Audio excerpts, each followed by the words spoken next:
Elite crew members become available for hire from Ticker once you get rank 10 in Command Intrinsics.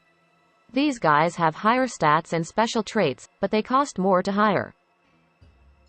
The elite crew cost both resources and credits. If you're not aligned or opposed to a syndicate, their crew cost around 2 million credits. If you are opposed, they cost around 4, and if you're aligned, around 1 million credits. The resource cost is also significant, and it depends on the type of resource.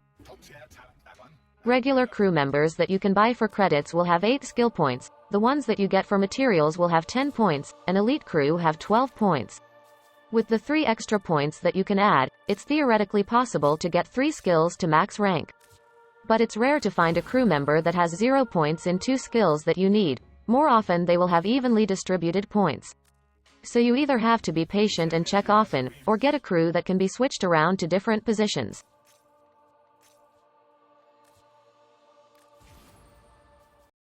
The highest stat determines the extra trait of the elite crew members. With the piloting trait, the crew will have extra 25% speed with certain engines. If you want this trait, go for Laven engines, since they have the fastest base speed, and the pilot doesn't use the boost anyway. But I find that this isn't really significant, since the pilot is slow anyway, it's faster to fly yourself. So I think it's better to go for a gunnery trait for your pilot, since they will use the forward turrets. 50% more damage with turrets from certain manufacturers is significant. And then, either look for the trait that matches the turrets that you're using, or switch to the manufacturer to match the trait of your pilot. With a high repair stat, your engineer will either gain extra speed after repairing, or heal other crew members when their health drops below 30%. I have been relying on my engineer to defend my ship from boarders, so I think it's better to go for the combat traits that grant extra 150% critical chance for either rifles or pistols.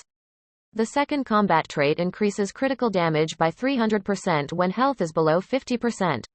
I don't have a crew member that has this trait, so I can't say how effective it is, but I find that my crew are either capable of dispatching the intruders without problems, or they get killed fast. The 2 endurance traits are either activating a protective shield when taking near-lethal damage, or healing all allies in a 30-meter radius by 500 points over 10 seconds. Out of these 2, the second one looks more useful, especially on your on-call crew member. I've been just using my engineer as my on-call crew, and calling her when I need a distraction for the enemies, so that I'm not the only one being shot at. There have been 2 improvements to the crew's AI since their debut with the Railjack rework. The pilot and gunner will hit radiators and security nodes. I find that this sometimes works very well and they hit the objective fast, or they get stuck shooting at something that they can't destroy, or it takes them forever to find the objective. So if they don't take care of the objective in a short amount of time, it's still faster to go and do it yourself. The pilot will also focus on cruise ships if you're sitting in the forward artillery. I also find that this sometimes works, and sometimes my pilot will either move around and stay far away from the cruise ship, making it hard to aim, or turn away from the cruise ship.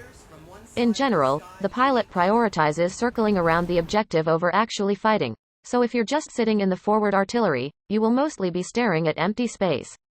The elite crew are slightly better than the normal crew members, but I'm not sure if they're worth the amount of intrinsics, credits and materials needed to get them. Mostly, my normal crew has been able to help me with Railjack missions, even in Vale Proxima. And when it comes to damage, the biggest factor is what weapons you give them, and using the Railjack battle mods is more effective at destroying fighters. When it comes to survivability, their issue is that the AI prioritizes fixing the ship, or reviving fallen allies, so they will stand and get shot at. With the AI crew you have to know what they can and can't do, and you will still have to do most things by yourself.